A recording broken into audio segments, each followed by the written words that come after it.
368 jemaah haji kloter 10 Debarkasi Palembang tiba di Asrama Haji Sumatera Selatan Selasa 24 Juni 2025 pagi.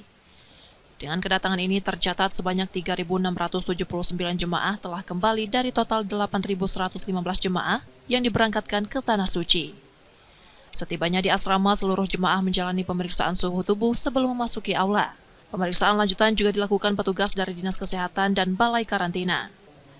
Hingga saat ini, sejak kedatangan kloter 1 tidak ditemukan penyakit berbahaya atau jemaah yang perlu menjalani karantina khusus. Namun beberapa jemaah tetap harus dirujuk ke rumah sakit karena kondisi kesehatan tertentu. Usai kembali ke rumah masing-masing, jemaah diimbau menjalani karantina mandiri selama 21 hari sebagai langkah antisipasi penyebaran penyakit.